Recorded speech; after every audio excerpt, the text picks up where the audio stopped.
രേണുസുതി അതായത് രേണുസുതിക്ക് വീണ്ടും കനത്ത തിരിച്ചടിയാണ് പൊന്നു പ്രേക്ഷകരെ. നാദിറ മെഹ്റിൻ അതായത് ബിഗ് ബോസ് താരമാണ്. നാദിറ മെഹ്റിന് നല്ല ചുട്ട മറുപടി രേണുസുതിക്ക് കൊടുത്തിട്ടുണ്ട്. അത് കൊടുക്കേണ്ട രീതിയിൽ, കൊള്ളേണ്ട രീതിയിൽ എല്ലാവർക്കും കൊണ്ടിട്ടുണ്ട്. നാദിറ മെഹ്റിന് ഞാൻ കൈയടിക്കുകയാണ്. ഞാൻ ഇന്നവരെ കേൾക്കാത്ത ഇത്ര നല്ല മറുപടി എൻ്റെ ജീവിതത്തിൽ ഞാൻ ആദ്യമായിട്ടാണ് കേൾക്കുന്നത്. ആ ഒരു മറുപടി ഞാനിപ്പോൾ വെച്ചു തരാം പൊന്നു പ്രേക്ഷകരെ. അതിനുശേഷം പൊന്നു പ്രേക്ഷകരെ, ഈ സ്ത്രീ ഇവര് കിച്ചുവിനെ വളരെ വളരെ മോശമായിട്ട് സംസാരിക്കുകയാണ്. ആ ഒരു വീഡിയോ ദൃശ്യം ഞാൻ വെച്ചിട്ട് ഇവർക്ക് ക്ലിയർ ആയിട്ടുള്ള കൃത്യമായിട്ടുള്ള മറുപടി കൊടുക്കാം. ഒരു കാര്യം നിങ്ങൾ ശ്രദ്ധിക്കേണ്ടത്, ഇതിന് 28K ലൈക്കാണ് കിട്ടിയത്. അതായത് കിച്ചു വൃത്തികെട്ടവനാണ്, കിച്ചുവിനെ വളരെ മോശമായിട്ടാണ് ഇവർ സംസാരിച്ചത്. ഇത് കണ്ടത് 1 മില്യണിലധികം ആൾക്കാരാണ്. ഇതിന്റെ കമന്റ് ബോക്സ് കിച്ചുവിന് തെറിയോട് തെറിവിളിയാണ്. കിച്ചു കഞ്ചാവടിന്, അതായത് കിച്ചു കഞ്ചാവടിക്കുന്നുണ്ട് അങ്ങനെയൊക്കെ പറഞ്ഞിട്ടാണ്. അപ്പോൾ നമുക്ക്, ഞാൻ കിച്ചുവിനെ സപ്പോർട്ട് ചെയ്യുന്ന ഒരാൾ എന്ന നിലയിൽ ഈ പെൺകുട്ടി പറയുന്നത് തെറ്റ് എന്ന്, അതായത് പെൺകുട്ടിയുടെ ഉദ്ദേശം തെറ്റ്, പെൺകുട്ടി വളരെ മോശമായിട്ടാണ് പറയുന്നത് എന്ന്, അതിന്റെ സത്യാവസ്ഥ ജനങ്ങളിലേക്ക് എത്തിക്കേണ്ടത് എന്റെയും കൂടി ഒരു ഉത്തരവാദിത്യമാണ് പൊന്നു പ്രേക്ഷകരെ. നിങ്ങൾ ഓരോരുത്തരും ലൈക്ക് ചെയ്യണം, ഹൈപ്പ് ചെയ്യണം. കാരണം കിച്ചുവിനെ സ്നേഹിക്കുന്നവരും ഇവിടെ ഉണ്ട് എന്ന് ഇവൾക്കറിയണം. നോക്കൂ നിങ്ങൾ, കിച്ചുവിനെ വിമർശിച്ചതിന് കിട്ടിയത് 28K ലൈക്കാണ്. എന്താല്ലേ, അപ്പോൾ അതിനുള്ള മറുപടി ഞാൻ കൊടുക്കാം. ഓക്കെ, അതിനുശേഷം കിച്ചുവിന്റെ പുതിയൊരു വ്ളോഗ് വന്നിട്ടുണ്ട്, കിച്ചുവിന്റെ പുതിയൊരു റീൽ വന്നിട്ടുണ്ട്. ആ ഒരു റീൽസും കൂടി ഞാൻ വെച്ചു തരാം. പിന്നീട് കിച്ചുവിനെ ഏറ്റവും കൂടുതൽ വിമർശിച്ച ജാസിക്ക് 8ന്റെ പണി കിട്ടിയിട്ടുണ്ട്. എന്താണ് ആ പണി, അത് ഞാൻ പറഞ്ഞുതരാം പൊന്നു പ്രേക്ഷകരെ. അതിനുശേഷം രേണുസുതി കുറെ കണക്ക് പറഞ്ഞിട്ട് വരുന്നുണ്ട്. ഞാൻ 11 വയസ്സ് മുതൽ കിച്ചുവിനെ നോക്കുന്നുണ്ടെന്നൊക്കെ പറഞ്ഞിട്ട് ആ കാര്യങ്ങളൊക്കെയാണ് നമ്മൾ ഇന്ന് ചർച്ച ചെയ്യുന്നത്. ആദ്യം നമുക്ക് നാദിറ മെഹ്റിൻ ചുട്ട മറുപടി കൊടുക്കുന്നുണ്ട് രേണുവിന്. അതൊന്ന് കണ്ടു നോക്കാം. ഓക്കെ, രേണു ആയിക്കോട്ടെ, അഹാന ആയിക്കോട്ടെ, ഇത്തരം വിഷയങ്ങൾ ഉണ്ടാകുന്ന സമയത്ത് അത്തരം സൈബർ ബുള്ളിങ്ങും കൂടി അനുഭവിക്കാൻ തയ്യാറാകണം. കാരണം നിങ്ങളുടെ റെസ്പോൺസിബിലിറ്റിയാണ് അത് അനുഭവിക്കുക എന്നുള്ളത്. എനിക്കും കുടുംബമുണ്ട്. എന്റെ കുടുംബത്തെ സോഷ്യൽ മീഡിയയുടെ മുന്നിൽ കൊണ്ടുവരുന്നതോ ആ കുടുംബത്തിൽ ഉണ്ടാകുന്ന പ്രശ്നത്തെ എനിക്ക് അഡ്രസ്സ് ചെയ്യാനോ താല്പര്യമില്ല. എന്റെ കുടുംബത്തിൽ പ്രശ്നം ഉണ്ടാവാറുണ്ട്. അപ്പം എനിക്ക് എന്റെ കുടുംബത്തെ ആക്രമിക്കാൻ ഇട്ടുകൊടുക്കാൻ തയ്യാറില്ലാത്തടത്തോളം കാലമാണ് ഞാൻ അവിടെ സേഫ് ആയിരിക്കുന്നത്. രേണുവിന് പ്രശ്നമല്ല, രേണുവിന്റെ കുടുംബത്തെ ആക്രമിക്കുന്നതിനോട് രേണുവിന് ബുദ്ധിമുട്ടില്ലാത്തതുകൊണ്ട് കുടുംബത്തിലെല്ലാ വിഷയങ്ങൾ കൃത്യമായാണ് പറയുന്നത്. ഓക്കെ, നാദിറ മെഹ്റിൻ പറഞ്ഞത് 100ൽ 100% ശരിയല്ലേ? അതായത് രേണുവിന് കിച്ചുവിന് കുറ്റം പറയാം, രേണുവിന് എന്ത് തോന്നിവാസം വേണമെങ്കിലും സോഷ്യൽ മീഡിയയിൽ പറയാം, രേണുവിന് എന്തും പറയാം. ഞങ്ങളെടുത്തിട്ട് റിയാക്ട് ചെയ്യുന്നത് വലിയ കുറ്റമാണ്. പൊന്നു പ്രേക്ഷകരെ, വീണ്ടും ഒരു കാര്യം പറയുകയാണ്. രേണുസുതിയുടെ രോഗം, ക്യാൻസർ എന്ന മഹാരോഗം എന്നേക്കുമായിട്ട് ഇല്ലാതാവണേ ദൈവമേ. രേണുസുതി നല്ല രീതിക്ക് തിരിച്ചു വരണേ. അതിനുശേഷം അവർ ചെയ്യുന്ന കോപ്രായമൊക്കെ അവർ വിട്ടു നിന്നിട്ട് നല്ല രീതിക്ക് ജീവിക്കട്ടെ എന്നാണ് ഞാൻ പേഴ്സണലി പ്രാർത്ഥിക്കുന്നത്. ഞങ്ങൾ ആരും രേണുവിന്റെ ക്യാൻസർ എന്ന മഹാരോഗത്തെ ഞങ്ങൾ ആരും വിമർശിക്കുന്നില്ല. രേണുസുതി എന്ന ആ ഒരു ക്യാരക്ടറിനെയാണ് ഞങ്ങൾ വിമർശിക്കുന്നത്. രേണുസുതി കിച്ചുവിനെ നിരന്തരം ആക്രമിക്കുന്നതിനെയാണ് ഞങ്ങൾ വിമർശിക്കുന്നത്. ഓക്കെ പൊന്നു പ്രേക്ഷകരെ, നമുക്ക് ബാക്കി വിഷയത്തിലേക്ക് കടക്കാം. അതായത് ഒരു പെണ്ണ് വന്നിട്ട് കിച്ചുവിനെ പഞ്ഞിക്കിടുന്നുണ്ട്, അതിനുള്ള മറുപടി. എടാ ചക്ക, നീ നിന്റെ അമ്മയെ കാണാൻ പോവാത്തതിന് ഞങ്ങൾക്കൊന്നും വിഷമമില്ല. നീ എല്ലാരെയും ചേർത്ത് പറഞ്ഞോണ്ടാ, എല്ലാരെയും വിഷമം അങ്ങ് കാണാൻ പോട്ടെ എന്ന് ഞാനൊരു വീഡിയോ ചെയ്തിട്ടുണ്ടായിരുന്നു, നിനക്ക് കാണാൻ പോകാന്നുള്ളത്. അത് കോമൺ ആണ്. നിങ്ങളെല്ലാം സോഷ്യൽ മീഡിയയിൽ വന്ന് വിളമ്പുന്നത് കൊണ്ടാണ് ഞങ്ങൾ ഇതുപോലെ പ്രതികരിക്കുന്നത്. പിന്നെ എല്ലാവരുടെയും അങ്ങ് വിഷമം തീരട്ടുന്നു. കാരണം നീ കാണാൻ പോയില്ലെങ്കിൽ, കാരണം എൻ്റെ വീട്ടിലെയും ഈ കാണുന്ന ജനങ്ങളുടെ വീട്ടിലെയും കഞ്ഞിയൊന്നും വേകില്ല. അത് ഓക്കെ പൊന്നു പ്രേക്ഷകരെ, ഈ വീഡിയോ വന്നിട്ട് ഏകദേശം ഒരാഴ്ചയായി. എൻ്റെ കണ്ണിൽ പെടുന്നത് ഇപ്പോഴാണ്. ഒരു കാര്യം ഞാൻ പറയാം, ഇവിടെ കിച്ചുവിനെയാണ് മോശക്കാരിയാക്കുന്നത്. എല്ലാവരും വിചാരിക്കുന്നത് എന്താണ്, ഒരു തെറ്റും ചെയ്യാത്ത രേണു എന്ന അമ്മയെ കിച്ചു ഈഗോ കൊണ്ട്, പൈസയുടെ പവർ കൊണ്ട് കിച്ചു കാണാൻ പോകുന്നില്ല എന്നാണ്. നേരെ മറിച്ചിട്ട് എന്തുകൊണ്ടാണ് കിച്ചു കാണാൻ പോവാത്തത്, അതാരും ചർച്ച ചെയ്യുന്നില്ല. കിച്ചു എന്ന ആ ഒരു പാവം ചെറുപ്പക്കാരന് രേണുസുതി കാണിക്കുന്ന വൃത്തികേട് കാരണം പുറത്തിറങ്ങി നടക്കാൻ പറ്റുന്നില്ല. എല്ലാവരും മൈക്ക് കാണിച്ച് ചോദിക്കുകയാണ്, രേണുവിന്റെ ഇന്ന് മറ്റേ പടം കണ്ടോ നീ, രേണുവിന്റെ സബ്സ്ക്രിപ്ഷൻ വീഡിയോ നീ കണ്ടോ, രേണു മറ്റേ ചെറി ചാവുക്കുന്ന വീഡിയോ നീ കണ്ടോ, ചുംബിക്കുന്ന വീഡിയോ നീ കണ്ടോ, മറ്റേ ദാസനുമായിട്ട് കെട്ടിപ്പിടിച്ച വീഡിയോ നീ കണ്ടോ? ഇതാണ് ഈ പറയുന്ന കിച്ചുവിനോട് ചോദിക്കുന്നത്. ആ പൊന്നു പയ്യന് പുറത്തിറങ്ങി നടക്കാൻ പറ്റാത്ത അവസ്ഥയിലാക്കിയത് ഈ രേണുസുതിയാണ്. അങ്ങനെയുള്ള ഒരു രേണുവിനെ കാണാൻ കിച്ചു അവൻ പോവാതിരിക്കും. ഓ, പിന്നെ ഇവറ്റകൾ വന്ന് പറയുകയാണ്. ഓക്കെ, ബാക്കിയും കൂടി കേൾക്കാം. അതുകൊണ്ട് പറയാലോ, എല്ലാവരെയും വിഷമം അങ്ങ് മാറട്ടെന്ന്. കാരണം ഞങ്ങൾക്ക് ഭയങ്കര വിഷമം. ഞങ്ങൾ ഉറങ്ങിയില്ലടാ, ഞങ്ങൾ കുളിച്ചില്ല, ഫുഡും കഴിച്ചില്ല. കാരണം നീ നിന്റെ അമ്മേനെ കാണാമെന്ന്. എടി, ഒരു കാര്യം പറയാം, കിച്ചുവിനെ വിമർശിച്ച് നീ വീഡിയോ ഇടുമ്പോൾ നിനക്ക് ലൈക്ക് കിട്ടും, കമന്റ് കിട്ടും. അത്രയും ആ പാവപ്പെട്ട ചെറുപ്പക്കാരന്, ആ കിച്ചുവിന് അത്രയും ശത്രുക്കളാണ് പൊന്നു പ്രേക്ഷകരെ. നമ്മൾ കുറച്ച് യൂട്യൂബേഴ്സ് മാത്രമാണ് ആ പൊന്നു ചെറുപ്പക്കാരന് സപ്പോർട്ട് കൊടുക്കുന്നത്. ബാക്കി എല്ലാവരും ആ പൊന്നു ചെറുപ്പക്കാരനെ പഞ്ഞിക്കിടുകയാണ്. അതിന്റെ കൂട്ടത്തിലാണ് ഇവൾ ഇട്ട് കൊടുക്കുകയാണ്. പഞ്ഞിക്കിട്ടോ, അതായത് ആ പൊന്നു പയ്യൻ അമ്മയില്ല, പൊന്നു പയ്യൻ അച്ഛനില്ല, ആരോരുമില്ല, അതൊന്നും ചിന്തിക്കത്തില്ല. മനസ്സിലാകത്തില്ല. ആ പൊന്നു പയ്യനെ ഇട്ട് കൊടുക്കുകയാണ് ജനങ്ങളെ, അവൻ തെറ്റുകാരനാണെന്ന് പറഞ്ഞു. നാണമില്ല നിങ്ങൾക്കൊക്കെ? ബാക്കിയും കൂടി കേൾക്കാം. നിനക്ക് മനസാക്ഷി ഉണ്ടെങ്കിൽ പോയാൽ മതി.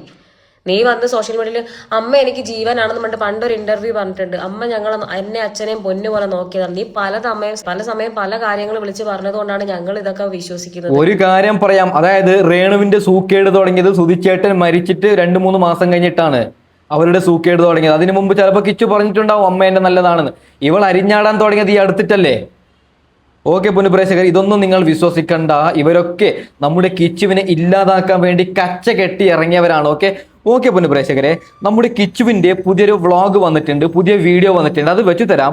ഈ രേണു കണക്ക് പറയുന്നുണ്ട്, കിച്ചുവിനെ വളർത്തിയ കണക്ക് പറയുന്നുണ്ട്. അത് കേട്ടിട്ട് അതിന് തക്കതായിട്ടുള്ള മറുപടി കൊടുക്കാം. ഓക്കെ, മനസ്സിലായോ? 11 വയസ്സ് കിട്ടിയതാ. അത് തൊട്ട് 18 വയസ്സ് വരെ നോക്കാൻ പറ്റുമെങ്കിൽ, നോക്കാൻ അറിയാമായിരുന്നെങ്കിൽ, അതിന്റെ ഇടയ്ക്ക് എനിക്ക് ഇതുണ്ടായിരുന്നെങ്കിൽ ബോർഡിങ് സുചേട്ടാ ബോർഡിങ് കൊണ്ട് നിർത്തിയേക്ക് നോക്കത്തില്ലെന്ന് പറഞ്ഞിരുന്നെങ്കിലും ഞാൻ അങ്ങനെയൊന്നും പറഞ്ഞിട്ടില്ലല്ലോ. 18 വയസ്സ് വരെ കൂടെ ഉണ്ടായിരുന്നല്ലോ. സുചേട്ടൻ മരിച്ചോടം വരെ എന്റെ കൂടെ തന്നെ ഉണ്ടായിരുന്നല്ലോ. അങ്ങനെ ഒരു ദുഷ്ട സ്ത്രീയാണെ അങ്ങനെ ചെയ്യത്തില്ല ഞാൻ, അല്ലല്ലോ. അപ്പൊ എന്നെ അറിയാവുന്നവർക്കറിയാം. എനിക്ക് ആരെയും ബോധിപ്പിക്കേണ്ട കാര്യമില്ല. ഇനി കുരു എങ്ങനെ എനിക്ക് പൊട്ടുന്നത്? കുരു എങ്ങനെ എനിക്ക് പൊട്ടും? എന്റെ കടമ 11 വയസ്സ് തൊട്ട് 18 വയസ്സ് വരെ ഞാൻ അമ്മയെ പോലെ തന്നെ നോക്കിയെങ്കിൽ എന്റെ കടമ ഞാൻ നിർവഹിച്ചിട്ടുണ്ട്. ഞാൻ ഇവിടുന്ന് ആരെയും ഇറക്കി വിട്ടിട്ടില്ല. എന്റെ മകനല്ലെന്ന് ഞാൻ പറഞ്ഞിട്ടില്ല. ഒന്നും ഞാൻ ചെയ്തിട്ടില്ല. ഉപകാരം മാത്രമേ ചെയ്തിട്ടുള്ളൂ എല്ലാവർക്കും. എന്റെ പൊന്നു പ്രേക്ഷകരെ, ഇന്നലെ വരെ, അതായത് രേണു സുധി ഹോസ്പിറ്റലിലേക്ക് എന്ന് പോയോ അതിന്റെ തലേ ദിവസം വരെ ഇവര് കിച്ചുവിനെ വിമർശിച്ചല്ലേ വീഡിയോ ഇട്ടത്. കിച്ചുവിനെ ഞാൻ അങ്ങനെ കൊടുത്തു, കിച്ചുവിന് പൈസ കൊടുത്തു, എന്തൊക്കെ കാര്യങ്ങളാണ് കിച്ചുവിനെ കുറിച്ചിട്ട് ഇവര് പറഞ്ഞത്. പൊന്നു പ്രേക്ഷകരോട് ഒരൊറ്റ കാര്യം പറയുകയാണ്, രേണുവിനെ സപ്പോർട്ട് കൊടുക്കുന്നവർ ഈ വീഡിയോ ദൃശ്യം കൂടി കാണണം. അതായത് നമ്മുടെ കിച്ചുവിനൊരു ഉദ്ഘാടനം കിട്ടുകയാണ്. ആ ഉദ്ഘാടനത്തെ കുറിച്ചിട്ട് രേണുവിനോട് ആരോ ഒരാളൊരു ചോദ്യം ചോദിക്കുകയാണ്. അസൂയപ്പെട്ടിട്ട് രേണു കൊടുക്കുന്ന മറുപടി. ഇപ്പോൾ നമ്മുടെ മക്കൾ, ഇപ്പം ഞാൻ പേഴ്സണലി കല്യാണം കഴിഞ്ഞിട്ടില്ല, എൻ്റെ വീഡിയോ കാണുന്ന അമ്മമാരോടും സഹോദരങ്ങളോടും ഒരൊറ്റ കാര്യം പറയുകയാണ്. ഇപ്പോൾ നിങ്ങളെ മക്കൾക്ക് നല്ലൊരു ഉദ്ഘാടനം കിട്ടിയാൽ, അല്ലെങ്കിൽ നിങ്ങളെ മക്കൾ വലിയൊരു പവറിലേക്ക് എത്തിയാൽ നിങ്ങളായിരിക്കും ഏറ്റവും കൂടുതൽ സന്തോഷിക്കുന്നത്. നേരെ മറിച്ചിട്ട് രേണുവിനോടൊരു ചോദ്യം ചോദിക്കുകയാണ്, കിച്ചുവിന് ഉദ്ഘാടനം കിട്ടി രേണുവേ. അപ്പൊ ഈ പറയുന്ന രേണു കൊടുത്ത മറുപടി, കിച്ചുവിന്റെ ഒരു ഉദ്ഘാടനം ഉണ്ടായിരുന്നു, കണ്ടായിരുന്നു? എന്റെ പൊന്ന് ചേട്ടാ, ഉദ്ഘാടനമോ ബ്ലോഗോ എന്ത് വേണേലും നന്നായിട്ട് ജീവിക്കട്ടെ. സന്തോഷം സന്തോഷം, എന്നോടൊന്നും ചോദിക്കരുത്. ചേച്ചിക്ക് എന്താ തോന്നുന്നത്? ചേച്ചി സന്തോഷം സന്തോഷം സന്തോഷം സന്തോഷം സന്തോഷം സന്തോഷം. പൊന്നുപ്രേക്ഷകരെ, ആക്കിയതാണ് രേണു സുധി. ഇതാണ് രേണു സുധി. ഇങ്ങനെയുള്ള രേണുവിനെയാണ് ഞങ്ങൾ വിമർശിക്കുന്നത്. ഇങ്ങനെയുള്ള രേണുവിന് ഒരു ക്യാൻസർ എന്ന മഹാരോഗം വന്നപ്പോൾ ഞങ്ങൾക്ക് കരുണയുള്ളത് കൊണ്ട് ഞങ്ങൾ പ്രാർത്ഥിച്ചു. പക്ഷേ ഒരൊറ്റ കാര്യം പറയാം രേണുവിനെ സപ്പോർട്ട് കൊടുക്കുന്നവരോട്, പൊന്നുപ്രേക്ഷകരെ, ഞാൻ വലിയൊരു തെറ്റ് ചെയ്താൽ, ഞാൻ മരിച്ചു കഴിഞ്ഞാലോ അല്ലെങ്കിൽ വലിയൊരു രോഗം വന്നു കഴിഞ്ഞാലോ ഞാൻ വലിയൊരു പുണ്യാളനാവോ? ഇല്ല. അതായത് തെറ്റ് ചെയ്തവൻ തെറ്റാണ്. പക്ഷെ അവനൊരു രോഗം വന്നപ്പോൾ അവൻ ചത്തുപോകട്ടെയോ എന്ന് ഞങ്ങളൊന്നും പ്രാർത്ഥിക്കത്തില്ല. പക്ഷേ ഒരാൾക്ക് വലിയൊരു മാരക രോഗം വന്നാൽ അവർ മുമ്പ് ചെയ്ത എല്ലാ തെറ്റും നമ്മൾ മറക്കണമെന്ന് എന്നെ കിട്ടത്തില്ല. എന്നെ അതിന് കിട്ടത്തില്ല പൊന്നുപ്രേക്ഷകരെ. ഓക്കെ, നമുക്ക് ബാക്കി വിഷയത്തിലേക്ക് കടക്കാം. ഇനിയുമുണ്ട് കുറേ കാര്യങ്ങൾ. കിച്ചുവിൻ്റെ പുതിയൊരു വ്ളോഗ് നോക്കാം നമുക്ക്. അതിനു മുമ്പ് പൊന്നുപ്രേക്ഷകർ, നമ്മുടെ കിച്ചുവിനെ ഒരു സമൂഹം നമ്മുടെ കിച്ചുവിനെ ഇങ്ങനെ ചേർത്ത് പിടിക്കുന്ന ഒരു വീഡിയോ ദൃശ്യം നമുക്കൊന്ന് കാണാം. ഇവനെ തന്നെയല്ലേ ശരിക്ക് വിളിക്കേണ്ടത്? അതാണ് കാരണം ഇവനെ സുചേട്ടനെ പറിച്ചു വെച്ചിരിക്കുകയാണ്. ഇവനെ തന്നെയാണ് ഈ ഉദ്ഘാടനങ്ങൾക്ക് വിളിക്കേണ്ടത്. ഇവന് തന്നെയാണ് സിനിമയിലും റീൽസിലും മറ്റേ എന്ത് ഷോർട്സ്, അങ്ങനെ എന്താ പറയാ, മറ്റേ ഷോർട്ട് ഫിലിംസും. അതെ, അപ്പൊ ഇവനാണ് എത്തിപ്പെടാൻ അടുത്ത് കാട്ടുമായിട്ട്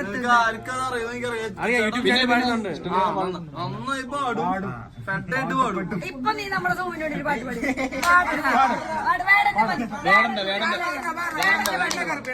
ഇവനെ തന്നെയല്ലേ ശരിക്ക്?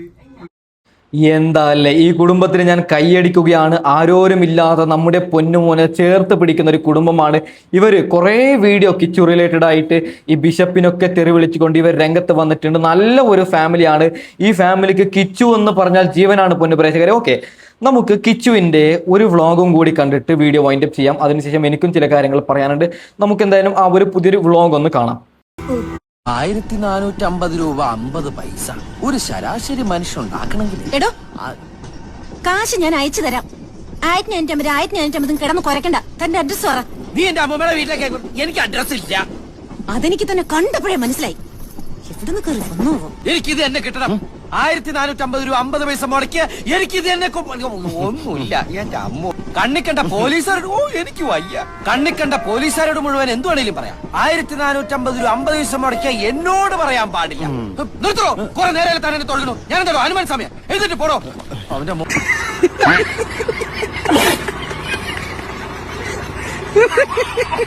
പൊന്നു പ്രേക്ഷകരെ, ഈ വീഡിയോ കണ്ടിട്ട് എനിക്ക് പേഴ്സണലി നല്ലോണം ഹാപ്പി ആയി. കാരണം ആ പാവപ്പെട്ട കിച്ചുവിനെ ഇവരങ്ങ് ചേർത്ത് പിടിക്കുന്നുണ്ടല്ലോ.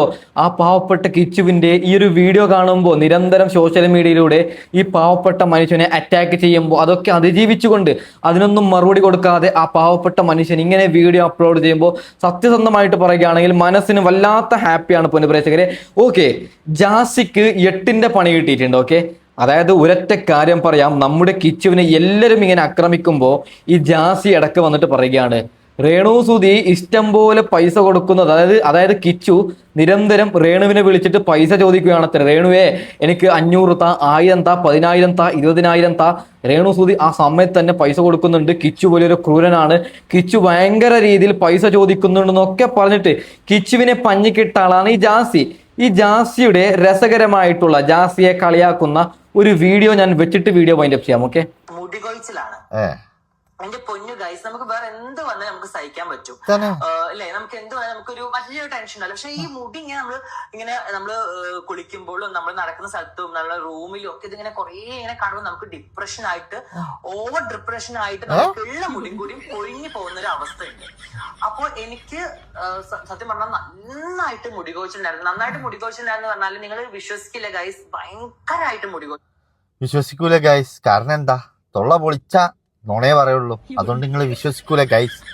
എടാ ചങ്ങായി 40-45 വയസ്സായില്ലേ? ഇനി എന്തിനാണക്കാ മുടി? അത് പെയ്ക്കോട്ടെ, ആണുങ്ങൾ വയസ്സായ കഷണ്ടിയാവും. അതിന് എന്തിനാ ഇപ്പൊ ഭയങ്കര ട്രീറ്റ്മെന്റ് എടുക്കാത്രേ. ഏതെങ്കിലും കുട്ടിനെ പോയി എടുത്തോ, അതാക്കാരം ഒന്നും കൂടി നല്ലത്. വയസ്സാം കാലത്ത് അവൻ്റെ ഒരു പൂതി.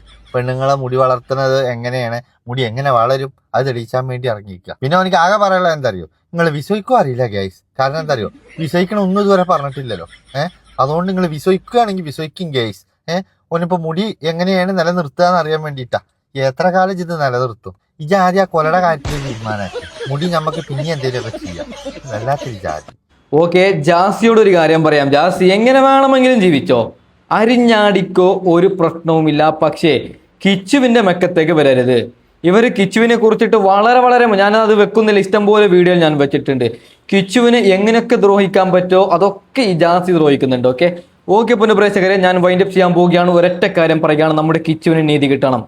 നിങ്ങളൊക്കെ കിച്ചുവിനെ വിമർശിക്കുന്നവർക്ക് സപ്പോർട്ട് കൊടുക്കണ്ട. എന്തിനാണ് ആ ഒരു പെൺകുട്ടി കിച്ചുവിനെ മോശമായിട്ട് പറഞ്ഞതിന് എന്തിനാണ് 28,000 പേര് പോയി ലൈക്ക് അടിച്ചത്? ഞാൻ ഷോക്കാണ്. ഓക്കെ, എന്ത് നല്ലതാണ് അവർ പറഞ്ഞത്? കിച്ചുവിനെ പഞ്ഞി കിട്ടതാണോ നല്ലതായി തോന്നിയത്? വളരെ സമൂഹമേ, നിങ്ങൾ ചിന്തിക്കണം. രേണുവിനെ നിങ്ങൾ പ്രാർത്ഥിക്കണം. രേണുവിന്റെ രോഗം പോവട്ടെ എന്നാണ് ഞാനും പറയുന്നത്. പക്ഷേ രേണുവിനൊരു രോഗം വന്നു എന്ന് പറഞ്ഞിട്ട് ഈ പാവപ്പെട്ട കിച്ചുവിന്റെ ജീവിതം ഇല്ലാതാക്കുന്നത് ശരിയാണോ? ഈ മനുഷ്യൻ ഇവന്, അതായത് ചെറുപ്പക്കാരനല്ലേ, നാളെ വളരണ്ടേ? കിച്ചുവിനൊരു ഫാമിലി വേണ്ടേ? ഓക്കെ, അപ്പോൾ തൽക്കാലം വൈൻഡപ്പ് ചെയ്യുകയാണ്. അടുത്ത വീഡിയോയുമായി ഇവിടം വരാം. Okay, by.